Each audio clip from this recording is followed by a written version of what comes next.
Hello, everyone. Welcome back to episode number 2 of the Gangster Movie Podcast. I'm here with my co-hosts, Vince and Freddie. Both of these guys know way more than I do. That's why I'm the host.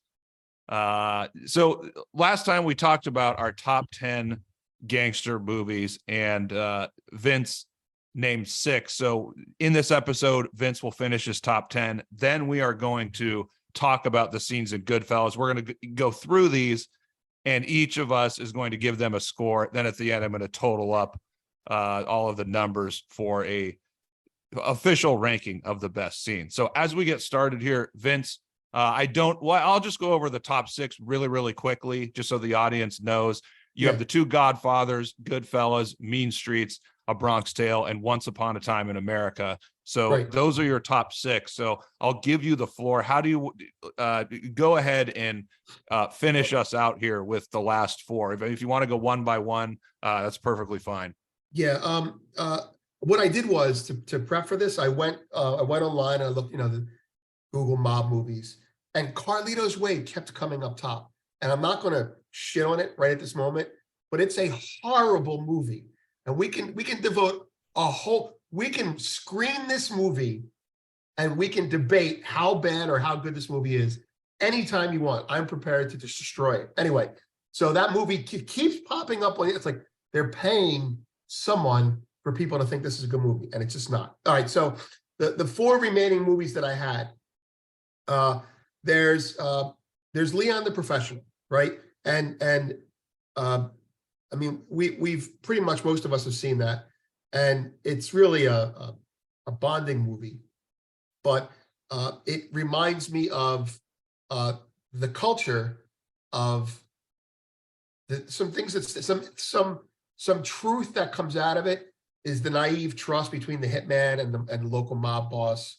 The way they photographed Leon in his various assassination scenes, and of course Gary Oldman. That's one with Natalie Portman, right? I'm sorry? Natalie Portman's the little girl. Yeah, exactly. That was like her first real role. I don't know. Oh, yeah. But, yeah. And the opening scene just, keeps you riveted to that. The second movie is, and this is not in particular order, is Le Samurai. The French noir popularity that was really big in the 60s. It started to wind down in the late 60s. And I only know this because I had to research it after I watched it like 5 times. And there was a very famous French actor, like a James Dean of the genre, Alain Dion, if I'm saying it right.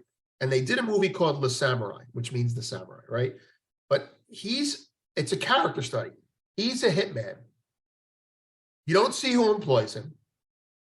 All you see is, a lot of those noir shots, very spacey, but it's in color. That's why it's interesting, because they did noir in color. But anyway, not being a film critic per se, it was excellent because the conversation was incredibly sparse. It's not like the movies that we're used to, at least in America. The conversation was sparse. The character study was intense. A lot of quiet time with him by himself, doing things to prepare for and to execute an execution, like stealing a car, how he does that. And there's a lot of symbolism in the movie, and it's a little bit ethereal, right? But there's some real cold practicalities to it too. Like, he seems to be unemotional, like an anti-hero. Anyway, I recommend it because the first time I saw it, I didn't understand it, but I left saying there's something going on here, and so I ended up watching it like 5 times. It's one of the best movies of all time out of the French noir culture. The next one is King of New York. Now, I don't know if you guys have seen that, but King of New York was set in 80s New York, right? So it's during the drug and crack epidemic, and it's the Keith Haring AIDS era in New York, and the main character is Christopher Walken. And if you're used to, this is a classic crime movie, classic mob movie. But if you're used to the movies that most of us are, it's off color because it seems like a timepiece that people are dressed in the 80s. It's very, it's like a Michael Mann thing, but it's not a lot of flashy Michael Mann violence. It's Christopher Walken heading an organization of heroin and crack dealers, mostly black kids from the slums, Harlem or Spanish Harlem, it's hard to tell. And you've got I think Wesley Snipes is in it. You've got some serious players in it. I'll have to look it up again. But his name is Frank White, which is incredibly ironic. He's the only white guy in that group. And he wants to take over New York. He recognizes the corruption in the real estate. He doesn't have any diatribes or long conversations about it. He just does it. He raises money for charities. He does that, but he meets with the guys, and even though he's not trying to play into their culture, like I'm one of you guys, there's an incredible amount of respect, a Godfather-like respect for the local kids and him. He ends up empowering them to take on the downtown mafia, which makes for some really good tension. And you see a lot of it's basically I think it's a signpost for mob movies in the sense that it was, mob movies before then always ended up, not always, but frequently ended up with drugs. Drugs took the mob down, drugs undermined it, or, drugs is a big integral part of collapse. This is the new drug trade and the new lords, these kids taking on the mob and putting them out of business. I mean, there's some frank dialogue in there. One scene that I'll give you an idea of like why it's very New York. It's like New York 80s gritty. Is White's on the subway with a girl. He's an adult, and someone comes up to him and tries to rob him. And this is very 80s. Empty subway car, him and his girl and a couple, kids from the neighborhood come up to him and try and rob him. He pulls back his waistband, shows them his gun, and they basically shit a brick and want to run away. And he says, "No, stop. You want a job?" And that's his vibe. I think it's a great movie, worth seeing. The other movie that I think we all know about, and I don't have to say too much about it, is The French Connection, which is really it's about Italy, France, and New York, and how the heroin trade went down. And most of us know that movie. It's a great movie. Anyway, so that's it. I just wanted to round those out. Yeah, right. Those are some great movies, Vince. I'll just take your word for those because I have not seen any of those. I'm outing myself here as a phony. But I had to go out. But just to interrupt, Jordan, you are at the point in your mob movie career, where you're looking for movies outside of the genre that keeps you linked to the genre. We talked about that, right? Yeah, These are the movies that I found. The Samurai, King of New York. I mean, French Connection, obviously not. But these are the movies that qualify as very closely related. Anyway, I think they sound really good. But before we get to ranking the scenes of GoodFellas, let me run through some other movies that are on most lists, because if there's something you want to say about one or two of them, you can stop me. But okay, so here's the first five would be Donnie Brasco, The Departed. Both of those are in Freddie's top 10. Carlito's Way, which none of us have a high opinion of, Scarface, and Bugsy. So those are the first five I'm going with. Not necessarily in any order. I just have a list here of another 15 or so. Are there anything that pops in your head about those other than your dislike for Carlito's Way? What do you guys should talk? Well, I'll let you collect your thoughts for a moment, but I'll just jump in and say I thought the first half or the first 2/3 of the movie was just bad. I just thought it was not. Wait, good. What movie? Oh, Carlito's Way. Oh, so you're going there? You're going there? We're going to talk Carlito's Way? Let's shit on Carlito's Way for 3 minutes, and then let's get into the GoodFellas. Okay. Yeah, fair enough. I just thought the first like 2/3 of the movie were not good. It was really slow. I mean, the ending was, I think the end, I mean, it was exciting, but it seemed kind of predictable. And it seemed like it copied the Untouchables, like at the train station, that kind of ending. So I mean, it's not in my top 15. The top the 20. love scene, the focus on the love scene, never ending love scene went on. There was too much of it and it was too boring. And I kept thinking I was watching a romance movie instead of what was supposed to be a gangster movie. And that actress is stupid. She's the woman from Kindergarten Cop. She was also in Pee-wee's Big Top. But yeah, no, Carlito's Way, and Al Pacino's not very good in it. I like Sean Penn's character in it. Oh my God, he was awesome. I like that. Sean Penn's character was awesome, right? Yeah, the slimeball Jewish lawyer. That was pretty good. But anyways, I don't think we should even waste any more of our time with Carlito's Way. Let's get into Goodfellas. Oh no. I got to make a comment here. Okay, sorry. Okay. And the reason my comment is valid is because it comes from people that worked on the movie. I watched the movie and I went, something is really bad about this movie. Number one, his accent. I mean, there's a million things, but I'm going to give you a couple. His accent was atrocious. And I know his accent was atrocious because there's another movie he did around that time. And it was, well, before that, it was Revolution. Al Pacino starred in a movie about the American Revolution called Revolution. He was supposed to sound like a Southerner. He sounded like a Hispanic guy, okay?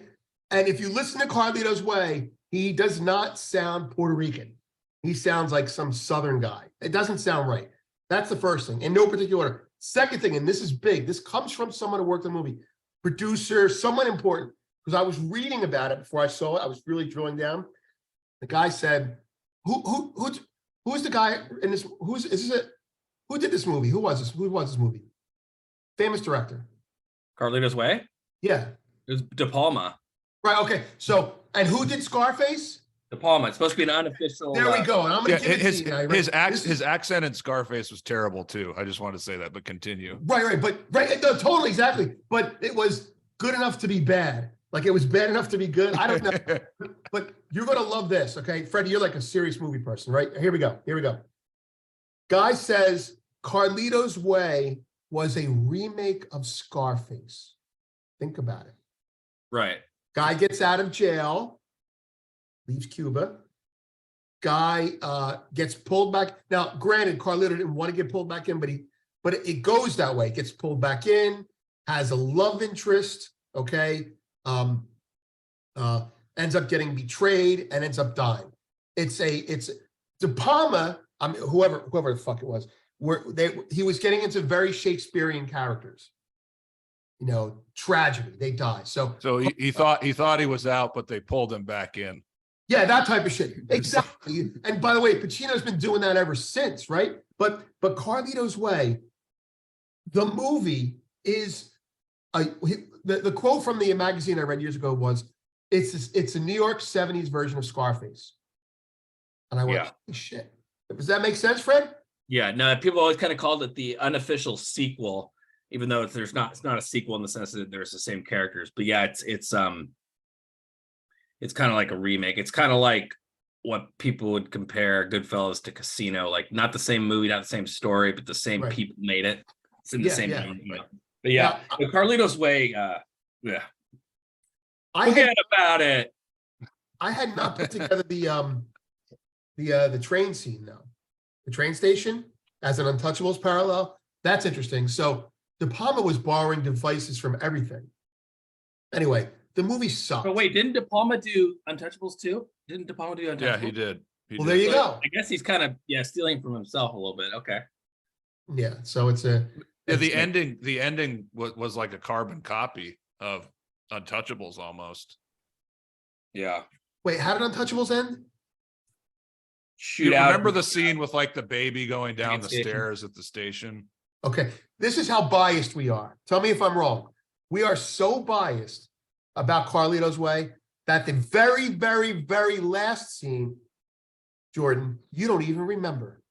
What's the very last scene? No, it's at the train station where the guy who Nope.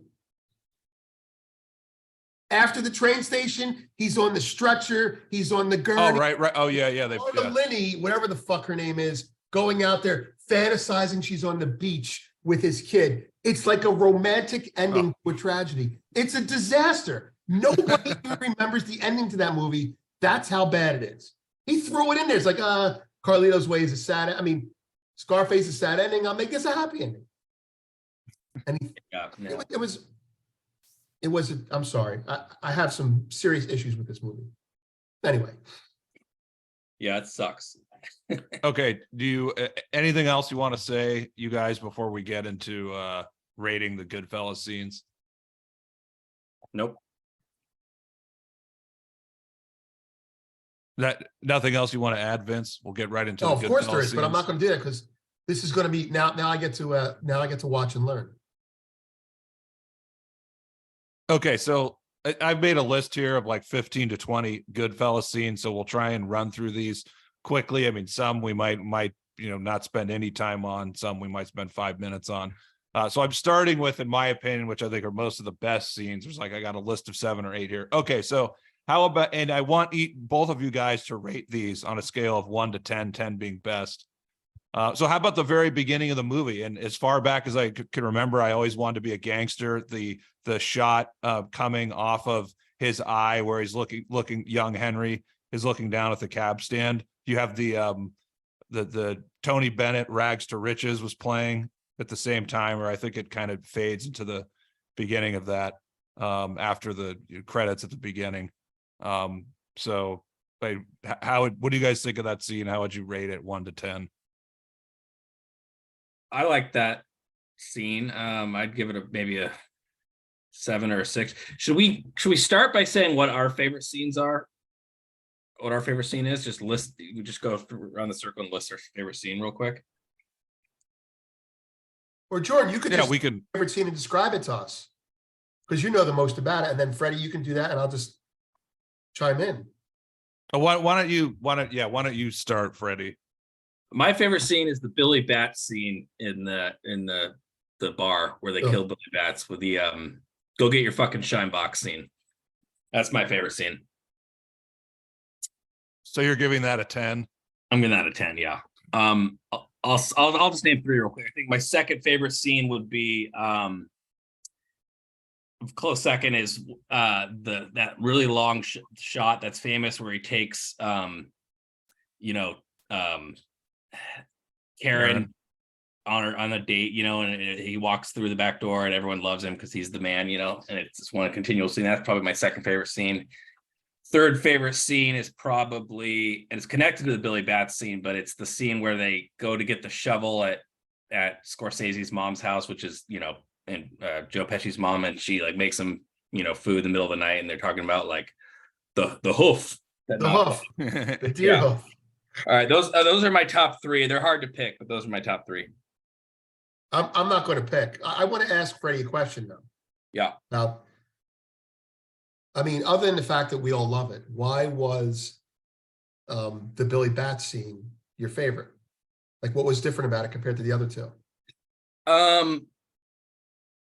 This is, I don't want to say it like this, but the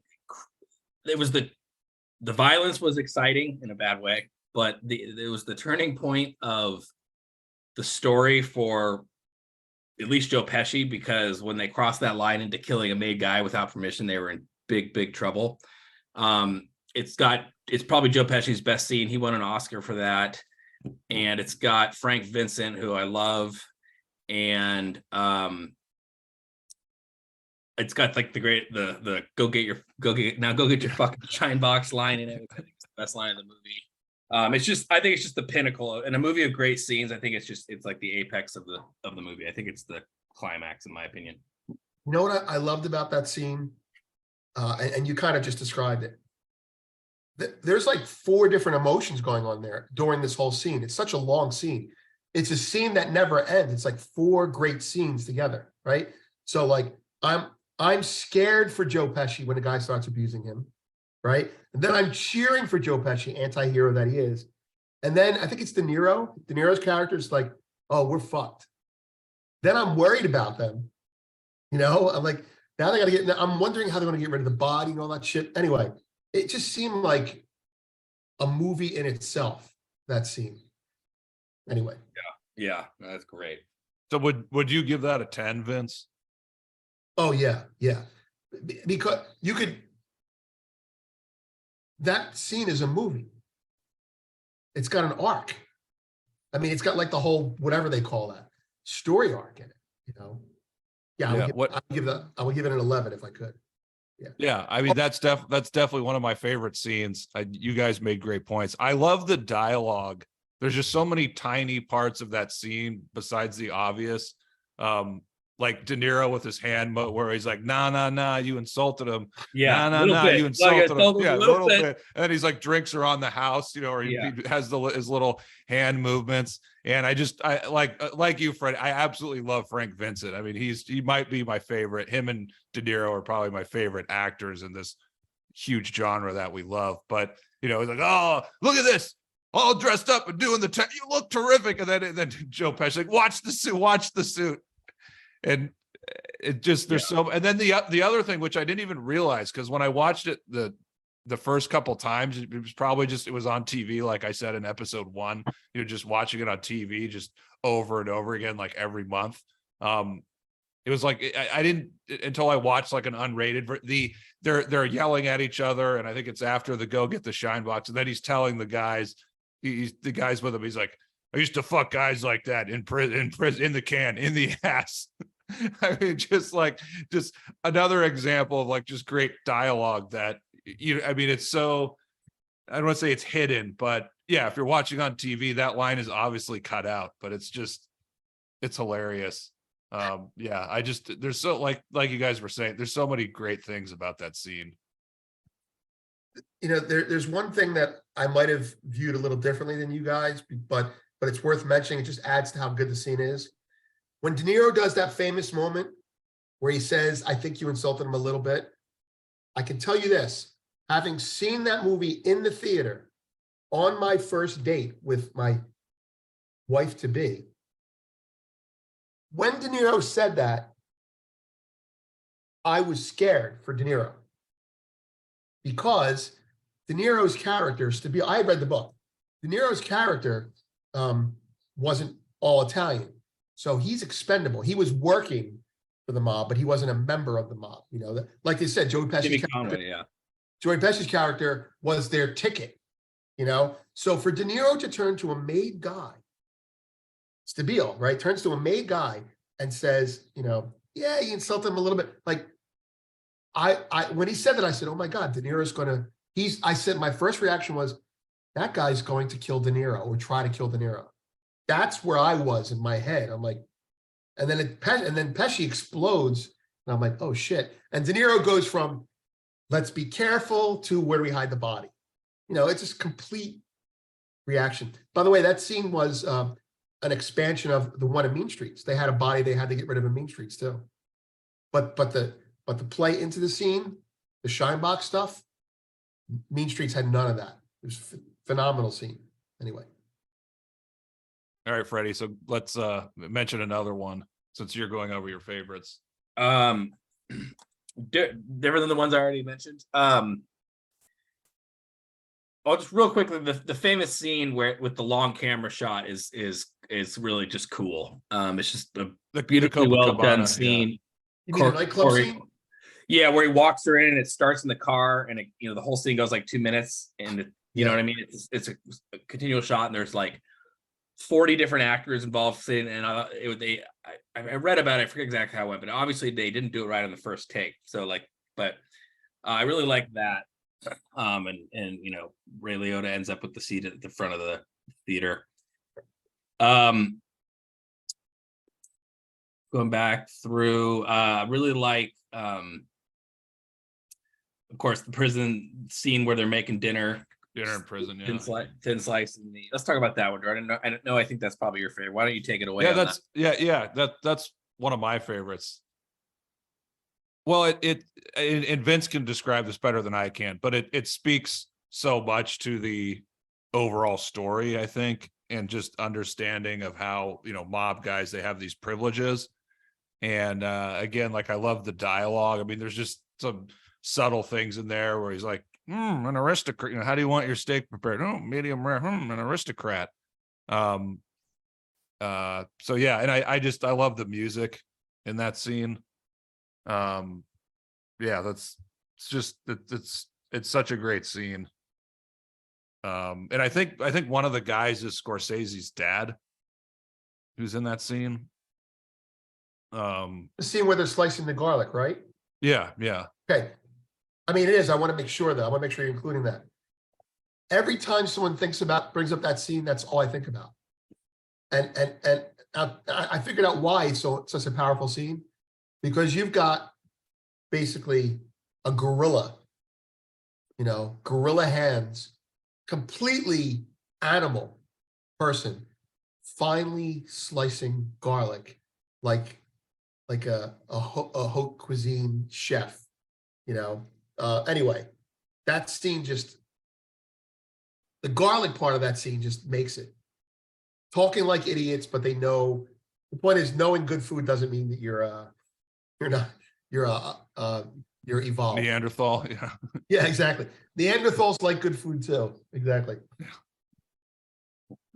Freddie, do you have any thoughts on that scene? Yeah, I like how it kind of shows that Henry Hill's character, he's also smuggling drugs into the prison while he's getting all that, exotic wine and meat and stuff. So it kind of just shows that the length he's gone to, he's doing it literally right below Paulie's nose. Paulie Sorvino. And he's kind of on his way out, in the sense that he's crossed that line where now he can't go back and be just with the mob anymore. It's like an eternal culture clash. Right. He was too far gone. Do you think Paulie knew and was looking the other way at that point? No, I don't. I think maybe, because when he gets out, he goes, I'm not talking about what you did in the inside. You did what you had to do. So yeah, maybe you're right. He didn't. I mean, what I'm getting at is, like, as long as you don't rub his face in it, he's like, okay, Right. But if you act out a character, if you betray a code, you're dead, basically. What's interesting about the mob, the thing with drugs and the mob is, as the 20th century progressed, the old timers, the old mobsters had all these rules against the drugs, against being involved with drugs, and the younger generation, like the John Gotti generation, just did it anyways, even though they could get them killed. They all weren't supposed to do it, and they all did it. It's like high school kids drinking in high school. Like, none of them are supposed to be doing it, but they all do it, kind of a thing. But Right, do you think that the heads of the families, or the capos, that some of them also didn't, they went against the rules just because there was so much money to be made? I mean, it's hard to like tell someone not to do it, and then they're kicking up a shitloads of money. Yeah. I mean, it's hard. Right. No, they would do it, but they wouldn't. The younger mobsters wouldn't kick up their drug money because they couldn't say where it came from. So they didn't have to kick it up because they weren't supposed to be doing it. Right. So, but a lot of the bigger bosses knew it was going on and tolerated it. But right. Anyways, back at the capo level? At the capo level? I think at like a boss level. Yeah, but Freddie's right. At the capo level, you had a crew under you, right? And in the pure blood days, they were all Italian. And if you wanted to get something done, you'd bring in outside help, like a local guy, someone who wasn't a part of it, someone you could co-opt. And what would happen is you had and I'm speaking about, growing up, the capo would have the leader of the gang, let's put it that way, would have his loyal guys who had to obey the rules. The loyal guys didn't have to, the guys who worked for the loyal guys didn't have to obey the rules. So I'll give you an example growing up. There was a guy in Philly. This is horrendous, but it happened. There's a guy in Philly running an auto repair shop. And what he was doing is when a customer would come in, he wasn't connected. But when a customer would come in, he would copy the keys to his house, and then give it to, actually, he was connected. He was a legitimate business owner that kicked up to the mob, but also did some dirty things. He would copy the keys to the house. He got the address off the registration. And then he would get a couple local kids that were not working there, give them money and tell them to rob the house. And then he would kick the money up to the people, kind of like the restaurant, right? The restaurant where they have to burn out the restaurant. But picture the restaurant owner actively doing crime.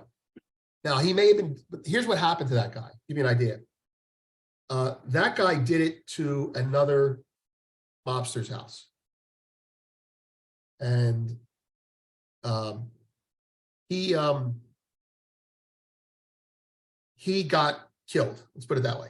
But the reason I bring it up is about the drugs thing is because there were so many things that you weren't supposed to do that were spoken of. But if you did them and it didn't affect the most important people, they got away with it. Like, what's that scene with the cars being stolen? In what movie? In Goodfellas? Towards the beginning. Where the cars are being stolen and there's and the guys are there at their own. Oh, is that Young Henry? He's parking cars. I don't think he's stealing them though. But somebody is, I think. Right. No, isn't there a scene where oh, wait a minute. That might have been Sopranos. Right. Oh yeah. So the grit where you see that family who I think it's probably like a Jew. That's hilarious in the Sopranos. Like it's right, but that's it's a super. That's it's the a wedding. super. It's the the wedding. super. It's oh yeah the wedding, right? Yeah, the wedding. Okay, there you go. So the moral of the story is at the capo level, I slept with a lot of women, but I never slept with anyone's sister. When you bring that to drugs, it's like I never sold drugs to anyone's daughter. And I don't even know who's selling the drugs, but I'll take the money. And so that's Right. it. It's the gray market in the mob, I guess. Well, okay. So speaking of cars, let's get back to the scenes. So it's a great segue, but the Layla scene, I think that'd be one of my top three. Just because I always say this, you see it's the brilliance of Scorsese and also Sopranos, showing the downside of the mob, which we know. I mean, the downside way outweighs any upside. I mean, especially for the average person.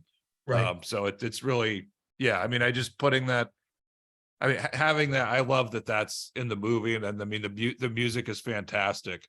Just that whole montage of, seeing the Johnny roast beef and his wife are in the car and Frankie Carbone's his frozen body. And then you have the Henry Hill or the Ray Liotta voiceover, it was he was so frozen. It took him a couple days to thaw out.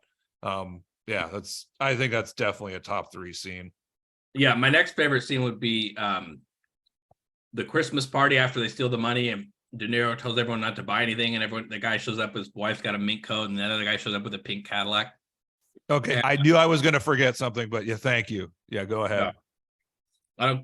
Don't buy anything. What are you getting excited for, Jimmy? Yeah.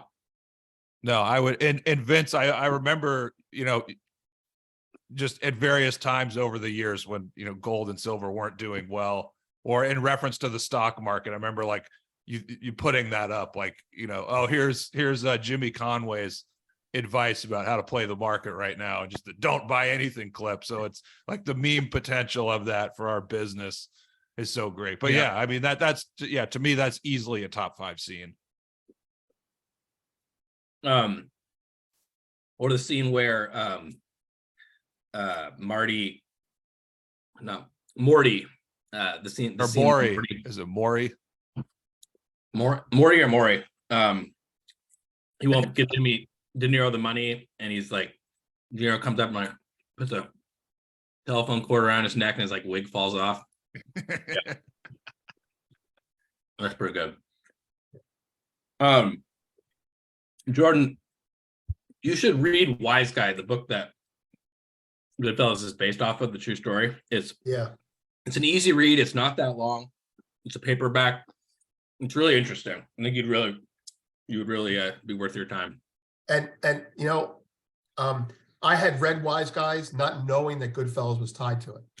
I read Wise Guys years ago before the movie.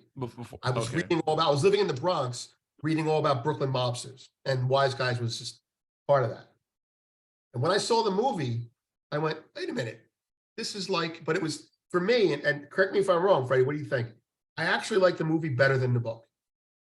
For example, opening scenes like Scorsese with As Long as I Can Remember, I Wanted to Be in the Mob. That's powerful, and that's not something that came across in the book, even though I love the book. But yeah, Henry Hill. Yeah, it's a great book. One scene we have not talked about. I'm surprised Freddie didn't mention this one. The funny how. Oh yeah. That's another great Joe Pesci scene. It was kind of improvised. Really? Yeah, I think I read something. I think when they were doing the scene that only Joe Pesci and Ray Liotta knew. Like they were the only ones who knew what was going on. So all the other guys were acting as if it was like real, and not acting like as if there was going to be this real big fight. Yeah. No, that's a pretty good scene. What else do you have on your list? What other scenes? Yeah, some other ones. And thank you for mentioning the Christmas party. The Jimmy deciding to kill Maury, you know, where he's smoking the cigarette with the music, the cream music. Yeah. I mean, that's a classic. Easily a top 7 or top 5, I would think. I like the helicopter, the scene where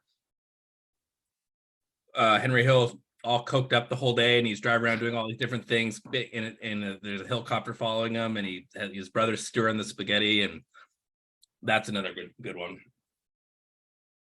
It is the very end of that scene. Is it where the detective or cop or whoever says "bye-bye, dickhead"? Like, what point does I would say the end of that scene is where he's rushing. Is when he gets arrested and the cop's like, "Don't move, motherfucker!" And he's like, At first I thought I was dead, but then I knew when they started swearing that they were cops.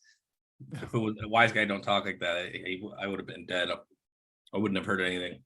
But when the cop is laughing, it says "bye bye, dick." Right. Is that when they were in? Is that when they're in the station, or is that when he's in the car?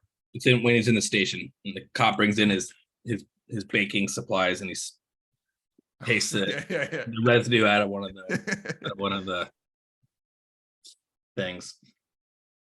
But yeah. So we've gone through 8 scenes so far, or 9 if the late night dinner. So 8 or 9 scenes we've done. 9. What name some more? Okay, you have the pistol whipped scene, Tommy getting whacked, Karen realizing she's going to get whacked, the what kind of people are these scene, the fuck you, pay me, the Maury wigs, you already mentioned one of those. Tommy killing Spider. Jimmy finds out Tommy is dead, when he knocks over the telephone booth. I'd consider that one. That's another great one where Tommy thinks he's getting made, and instead they're killing him, and De Niro and Liotta are waiting for the call at the Denny's or whatever. That's another really, really good one. That's another one of the scenes. Let me just jump in for when he tells his mom, "Don't paint any more religious pictures, please." Like, what is that supposed to mean? I know I'm not the brightest when it comes to these movies and all, but what? I don't know. Do you have any clue what that might mean? I'll go over this. So, he thinks he's going to get made. He's at the mom's house. She's saying, "I love you, be careful." And then when he's walking out the door, he says, "Don't paint any more religious pictures, please." I don't know. I mean, I have no parallel reference culturally for myself. But that's, I think I kind of memory hold that scene because he got killed. something about that scene, other than him walking and going, "Oh shit" or whatever, because but was his mother? Did his mother have pictures hanging all over the walls? Yeah, she she was a kind of an old Italian Roman Catholic. She was always painting these religious pictures. Were they horrible looking? No, they were, amateur, but they were, that was just her thing. And something about the religious pictures got to him. In the late night dinner scene, she paints this picture where there's this guy, this old man with a beard in a boat, and there's two dogs in this little dinghy, outboard dinghy. And De Niro's like, she's like, yeah, one dog's going this way, the other dog's going that way. And then the guy's discussing, hey, what do you want from me? Wait, was that one of your top three? I can't remember. Yeah. The whole. So great scene. Oh yeah, I have that on the list. It's great. Like Pesci's mother in that scene, I almost think on some level she knows, but she's accepting the lie. There's like this Santa Claus lie amongst parents and children that are involved, or amongst capos and workers, soldiers, or amongst bosses and capos, is like, I don't want to know. You believe in Santa Claus, I believe in Santa Claus, but let's leave it at that type of thing. Culpable deniability. Yeah, exactly. The women in these mob families, these mob circles, always have the, like you said, the what was the term, plausible deniability, and like turn a blind eye. They know but they don't know, they kind of thing. And that's why, I always thought it was kind of weird how in Sopranos, the FBI tried to go after Adriana, because the women don't really know anything. They're not your good informant. Nothing that would hold up. Right. But Goodfellas, I would say of all, it's my favorite. Well, no, Casino is, but Goodfellas is probably the best Scorsese movie. It's probably him at his peak, in my opinion. How about we list our top three favorite Scorsese movies? I'm going to say Casino, Goodfellas, The Irishman. Yeah, those will be the same for me. I'll go, Jordan. You hold yours for last. Well, Raging Bull. Yeah, right? That's. Oh, Mean Streets too. Yeah, I mean, my favorite Scorsese. I mean, Mean Streets is the work in progress that becomes Goodfellas. Goodfellas is the masterpiece, for him. I mean, everybody was doing mafia movies that were replicating or copying the Godfather smoothness of it. No one was doing rough around the edges movies, and he did a rough around the edges movie that looked polished. But Raging Bull, everyone's like, "Oh, De Niro's great," and he gained. When we were kids, he gained all that weight. And I went back and I watched, like, holy shit! There's like a Hitchcock concept. Like in the beginning, when he gets hit and there's blood dripping off the rope, I thought it was in color. Like, it's very Hitchcock the way it was done. There's lots of good God shots. There's that, right? So there's Goodfellas. That's got to be number 2, and I don't know what number 3 would be. I mean, it's hard. I'm gonna say Casino, although admittedly I'm not looking really hard, but Raging Bull just comes to mind, and then Goodfellas comes to mind. Have you had a chance to check out The Irishman yet? I haven't, but okay, if it's in your top 3, then I have to see it. I mean, we're not talking about. I didn't want to see it because it was fucking Netflix and it came out during the pandemic. I was like, oh, what's this, Tiger King or whatever? Tiger King, yeah. And then now legitimate people liked it. I'm like, all right, I'll get around to seeing it. And I'm like, oh, it's fucking 3 hours. I don't have 3 hours. But I promise you it's worth your time. In the top 3, then I have to see it. Yeah. And then not to go off on tangent, but my assignment was Jordan, did you do your homework last night? My Partially. assignment was to watch Manhunter by Michael Mann, right? Michael Mann. Remember Vince? Yeah.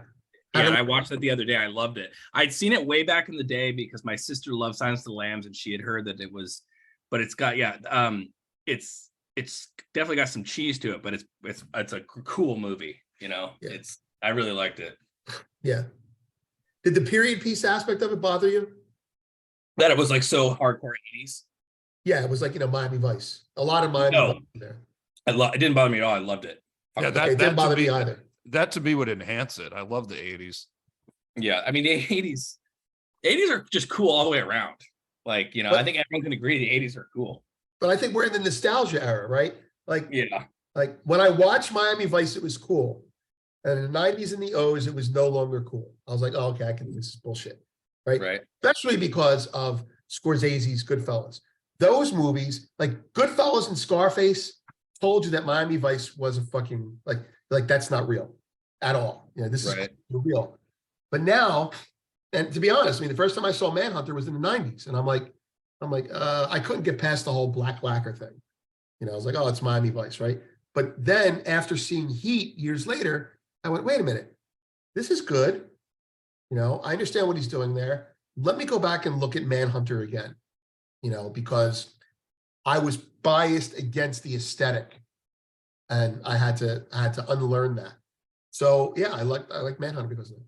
Vince, I just want to circle back, not to beat a dead horse, but I'll go through what we have for the top 10 scenes. Give me your top 1, 2, or 3, or what. I just want you to add a little bit more color on your absolute favorites, which ones you think are the best. So we have the very beginning. I'll just run through them. The very beginning, as far back as I can remember, the Christmas party scene, Jimmy decides to kill Maury, the Layla montage, dinner in prison, the entire Billy Bat scene, which I assume that's probably in your top 2, the funny house scene, the Copacabana tracking shot, and then the late night dinner scene, and then Jimmy finding out that Tommy is dead. So that's what we have for the top 10. Which for you are the top 1, 2, or 3? I'm assuming the Billy Bats is probably okay. I'm going to pick scenes that we didn't talk about. List. Okay, I'm going to, because all those scenes are really the best scenes. They really are. I can't top the Billy Bat scene. To me, you can't. But let me ask you. You have one of your scenes as what kind of people are these? What scene is that? Oh, that's the one where Karen is she's at her parents' house waiting. She's waiting up for That's the Henry, Jewish Christian scene? I think I think they're already married at that point. No, they are. Her old they're already married. And Henry Hill's mafia. staying out all night. And the obvious, well, just a tiny part of that scene, not tiny, but I really like how she said, your father hasn't been able to digest a decent meal in 6 weeks. Since periodically I have digestive problems, so I just find that hilarious. Well, that's your father hasn't digested a decent meal in 6 weeks. He's just sitting there on the couch, not saying anything. Right. Let me pick a scene, and I can I think the color that I can bring, put some reality on it. Pistol whip scene. Oh yeah. I don't know why I didn't. That's on my list. I don't know why. I have that. Yeah. I'm looking at your list, and I'm picking one of the better scenes that weren't picked. Pistol whip scene. Pistol whip scene because, and I'm not trying to be impressed. I'm just saying Scorsese takes this shit from reality. I've seen that, not with a pistol. I've seen it with a bat in my neighborhood, on my street. I've seen it. It's fucking crazy. And I remember, my father and mother keep me back. Like, I'm not trying to make it scary. I'm not trying to impress you. I'm just saying it was a risk. And by the way, they weren't mobsters, the people that with the bat in my neighborhood. It was just two people freaking out. It's like, you cut me off in traffic, getting a bat out and hitting someone. It was the way they were. And I remember just seeing that in real life going, that's fucking crazy. My father would be like, go inside. My mother would be like, I'm going to call the cops, right? And my father would say, don't call the cops. Let him leave the street first and then call the cops. Anyway, the pistol whip scene is so true because it's a guy, Ray Liotta, who had been stressing out about a million other things, compartmentalizing them. And he wanted someone, this is total mobster. This is sociopathy or psychopath. He wanted a target to fucking unleash on. And he got one. Completely righteous target. Didn't jeopardize his pay. He won't go to jail. He won't piss off his boss. And it's righteous. And so he destroyed that guy. Could have been a brick. Didn't have to be a pistol. But the icing on the cake was when he gives the gun to Karen, he's like, go hide this. Now, I'd never seen that or experienced it. I'm like, holy shit, what does she do in a situation like that? And what does she end with? She says, and to be honest, I was a little turned on by it. And there you have it. Being a bad guy is pretty good for a while anyway. And so that point of the movie was that point of the movie was not, was Karen like fully onto the dark side at that point, or was that the turning point for her? Turning point. She had, how about this? To the point about knowing but not knowing. She may have known but not known, but she couldn't deny it after that scene. Yeah. Not even the hitting the guy in the face, she could still deny it. But being given the gun, that's like Tony Soprano's wife when she had to, I know where you get your money, that type of shit, but I'm not going to hide the guns, that type of stuff. Anyway, that scene's just incredibly powerful because as organized as the crime was in some ways, the violence was frequently impulsive. Think about the most powerful violent, the Godfather was about planned, coordinated violence, right? GoodFellas violence, the best violent scenes were the impulsive, spontaneous ones, right? So in my opinion, other than the Layla scene, which is, beautifully choreographed. But Billy Bats, you didn't know that was coming. I didn't know that was coming. There was no dramatic music. We're going to put a head out on him, right? I didn't know that guy was going to get smacked in the face with a pistol. Those are the best scenes for that differentiate from all the mob hit scenes in previous movies where something's coming, you're going to pay attention. That's it. But those scenes were just like they're way more subtle in Goodfellas. Yeah, exactly. But that's an important scene. Tommy kills Spider. I can say this to you as a person who saw the movie in the theater. I didn't know who Spider was. Like, was that Jackson's first major role? Michael Imperioli. Oh yeah, you're thinking.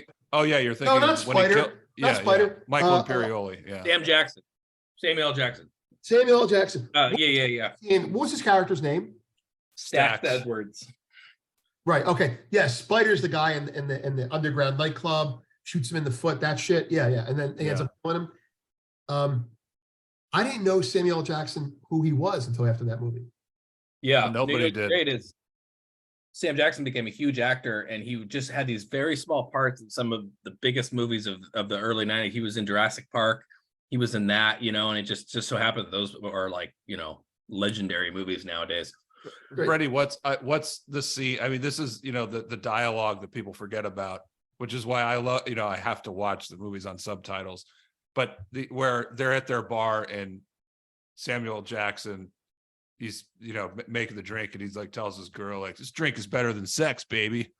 I mean, it's something like that. It's like, it's very, it's almost like it's like a throwaway scene, but like Scorsese, I mean, he just puts in like great dialogue and those like potential throwaway moments. I love that. Yeah.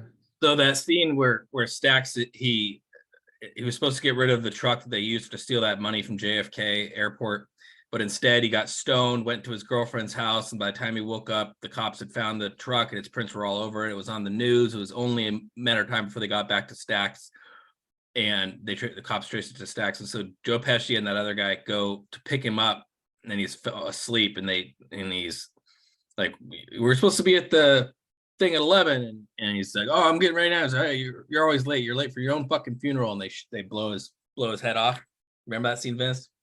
That's the scene, right? So I had a scene the other day we had Gangster Movie Club at my house about a month ago, and I had a similar experience where I had gone to the Seattle Mariners game the night before and got all fucked up and was asleep when Jordan and our other friend Vavracek came over, and so we were saying that's like my scene of because they show up and I was, did you know Stax was going to get killed when they walked in on him before they killed him? Yes, because wait, no, you didn't. No, you didn't. Because I'll tell you. That's why that scene affects me. When I think this might be another Scorsese thing.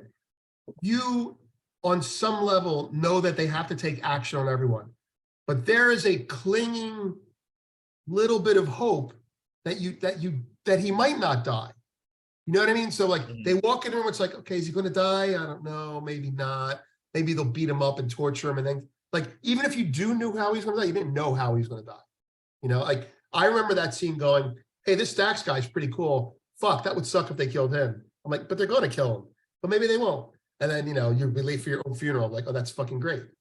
That's it. That was it. Freddie, you forgot the line when they walk in there and Joe Pesci's like, thought you had one of your bitches in here. Yeah. I mean, it's just like another, like all these points were like, you could say an average filmmaker, it would just be like, you wouldn't put in any dialogue or anything. I mean, just, it's just like, he's making a joke with him like 2 seconds before he's about to shoot him. I mean, it shows how cold and, completely awful these people really are. Yeah.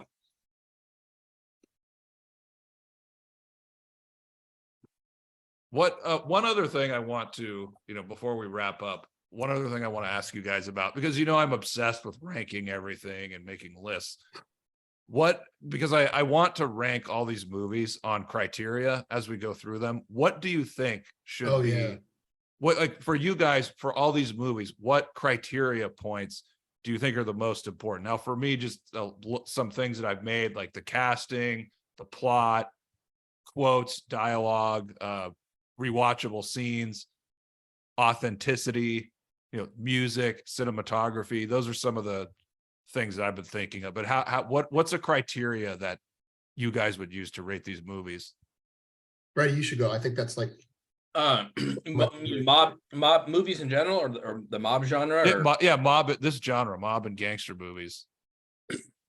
Definitely, obviously the actors and the memorable lines that pop into your head. But the thing that I like most about movies, or stories in general, is in your daily life, little things that happen that remind you of a scene of a movie you like. That's what makes it great. I have tons. If it's applicable to a situation, like Freddie, I'll do a 20-second timeout. So me and Vav had another mandate without you last night. I apologize for that. But he was telling me, he's like, oh yeah, a couple of days ago, he went down to Montlake and he played some guy one-on-one in basketball and he killed him. And he said, I was playing really hard, and then after it, I felt like I was going to throw up. And then what immediately popped in my head was Sopranos, when Tony beat that guy up, and then he goes into the bathroom and he's like vomiting blood. I was like, so you felt like Tony Soprano after that basketball game. But I wanted to mention that as an example, because you're right. I mean, it pops in. And the other, there's a point is, I think I told both of you guys this, like the GoodFellas scene where Karen thinks she's going to get whacked, and De Niro is telling, he's like pointing with his hand, like, no, it's like, it's over there. It's just around the corner. And I think I mentioned to you guys like a year ago or whenever, like, I had parked my car. It was like a block or two away. And so my wife was walking to it. She was way ahead. And I was just like, yeah, it's around the corner. And I just realized when I was doing that, like, hey, I'm making the exact same hand motion that De Niro made in Goodfellas when he was trying to, get Karen to go into that little place where she was likely to be killed. But Freddie, you're right. I mean, and since I'm so obsessed with, Sopranos and Goodfellas and all these movies, anytime it's like a real life thing happens, and then you just like instinctively think of, or subconsciously you think of some example, like it's something from these movies. It's like, it's always popping into my head. Like you talk about Casino and your favorite scene where, the fucking Momo, he's like, would not happen, could not happen, you fucking Momo. And since you're always talking about that scene, like it just yesterday, I was driving and that like popped in my head. Yeah. But I was sorry, I cut off your point about and you expanded on my point. Just that what makes a movie or something that it becomes kind of part of your thought process, in the sense that like what would Michael Corleone do, in this situation, kind of a thing. Vince, all right. Do you have any thoughts on how to, or the criteria that we should use? I know you told me authenticity a while ago was a big one. Yeah, that comes up again, and I really can't add to it because you guys are, you think of it that way. But there are two criteria that they move in opposite directions. And if you can find them, here's what I mean. Authenticity, which in this conversation, I wrote down the word believability, right? So GoodFellas is at the extreme of believability, or Mean Streets, you know, it doesn't have to be gritty. GoodFellas wasn't gritty, but it was very realistic, right? Mean Streets was gritty and realistic. And then at the other extreme, there is, I don't know what the word is, not believability, but conveys the culture, like may romanticize it a little bit. That would be The Godfather. So what I'm getting at is Mean Streets was incredibly believable because it was so gritty and it was authentic. That didn't make it great.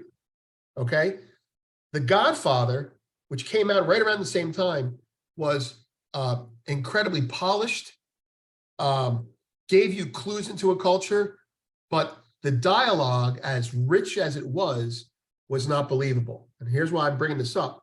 If you can find a movie like Goodfellas, like Casino, that's believable and polished, that conveys the ideas, then you've got the best of both worlds. So, like, for example, let's pick a movie. You know, Carlito's Way, right? Gritty, not polished. Believable, not polished. You know, Goodfellas and Casino, believable and polished. Like, I think it's pretty impressive to do that. You know, like Once Upon a Time in America, believable, polished, not so believable. That type of stuff. Anyway, so that's it. Authenticity is the word I think we're looking for. So authenticity and believability, those are the same, would be the same category. Yeah, they would be the for same you? thing. Yeah. Authenticity, yeah. And low authenticity doesn't mean it's bad. It just means, you know, it's more polished. And I mean, I'm just, okay, so yeah, I also mentioned like the rewatchable scenes and the quotes dialogue. I guess both of those would be part of, Freddie, what you mentioned about how it colors your life, basically. Mm-hmm. Right. Yeah, it's almost like they're the same thing. Right. Right. You can draw from movies on your life. That means authenticity.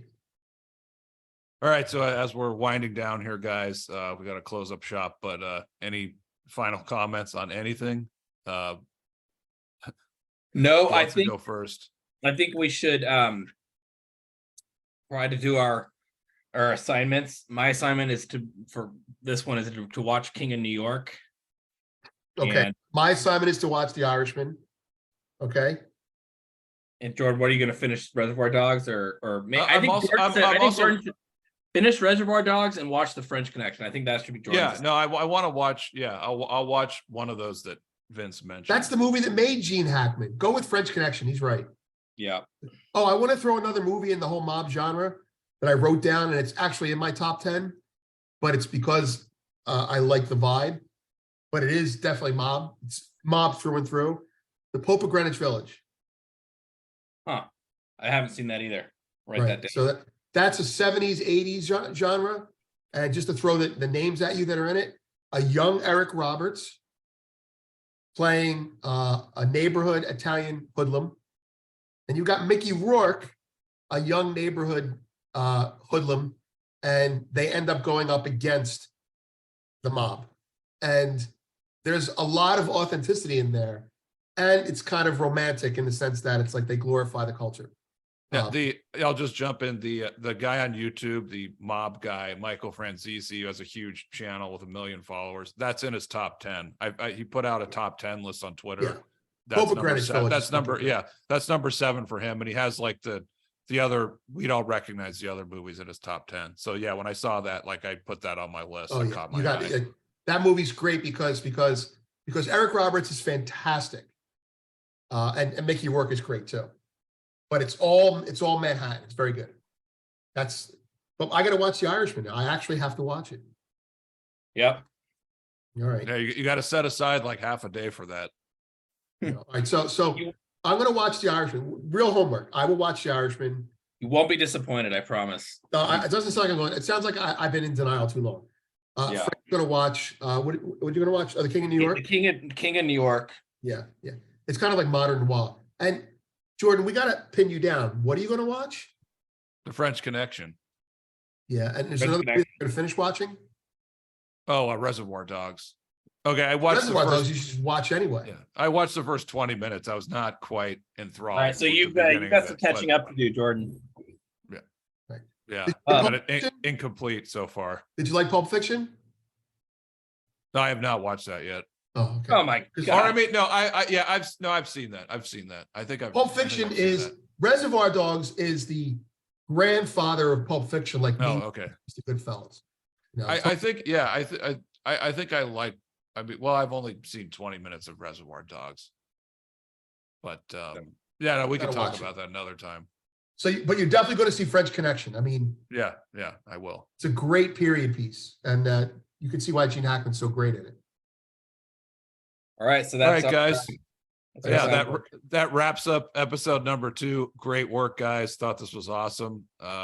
Thanks everybody for tuning in, and we'll talk to everybody next time. Thank you. Thanks for having us. See you later. Thanks, Jordan.